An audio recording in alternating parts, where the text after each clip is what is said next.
श्री शिवाय नमस्तुभ्यम। हम सबको पता है कि 15 जनवरी को मकर संक्रांति यानी खिचड़ी का बहुत ही विशेष सा पर्व है और मेरी तरफ से आप सभी को मकर संक्रांति की बहुत बहुत शुभकामनाएं, है ना। अगर आपको अपनी मनोकामना बहुत जल्दी पूरी करनी है तो इस मकर संक्रांति पे आपको बस 5 बूंद इत्र लेना है। छोटा सा उपाय करिएगा जो कि पूज्य गुरु जी की कथा से सुन के बहुत अच्छे से आपको समझाऊंगा, ठीक है।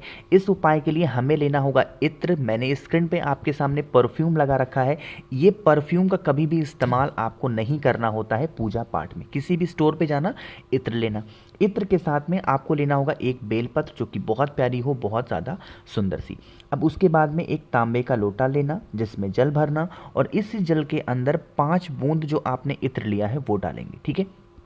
डालने के बाद में पहुंच जाना महादेव के शिवलिंग के पास में।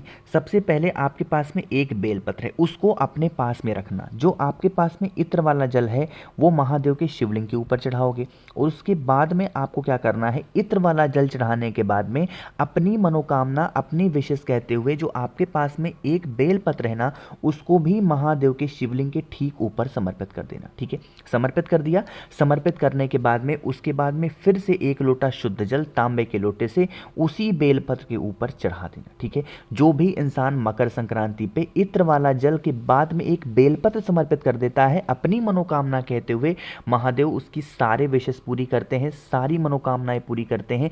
कभी भी वो इंसान लाइफ में परेशान नहीं होता, ठीक है। तो आप सभी लोगों को इस उपाय को जरूर करना चाहिए। बहुत ही छोटा सा, बहुत ही ईजी और बहुत ज़्यादा आसान ये उपाय था, ठीक है। अब यहाँ पे या कोई एक 10 सेकंड की बात बता ही देता हूँ, क्योंकि मकर संक्रांति है, आप लोग दान पुण्य ज़रूर करोगे, ठीक है। मैं आपसे कहना चाहता हूँ आप कुछ भी दान करो, कोई दिक्कत नहीं है। जो भी आपकी क्षमता है, जो भी आपकी इच्छा है, चाहे रुपए, पैसे, खिचड़ी, कुछ भी सामान।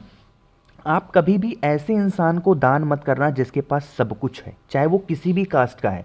आपको क्या करना है, ऐसे इंसान को दान करना है जिसके पास में सचमुच उस चीज़ की ज़रूरत है। अब मान लेते हैं उसके घर में बर्तन ही बर्तन भरा पड़ा है, अब आपने फिर से एक बर्तन दान कर दिया। अब उसका उस बर्तन का वो क्या करेगा, कुछ नहीं कर पाएगा। लेकिन हाँ, मानते हैं कि उसके घर में बर्तन बहुत ज़्यादा मात्रा में है, तो आप ठंडक का टाइम है, कंबल दे दो, सिर्फ छोटा सा ही कंबल दे दो, पतला सा ही दे दो, बट ऐसा दो कि जो उसके काम आ जाए। ऐसा ना हो जाए कि आप उसको देकर के आओ फिर वो उसको ले जा करके बेच दे। आप ये सोचोगे कि हमने तो अपना काम कर दिया, दान कर दिया, अब उसके बाद वो कुछ भी करे। अरे ऐसा मत सोचो।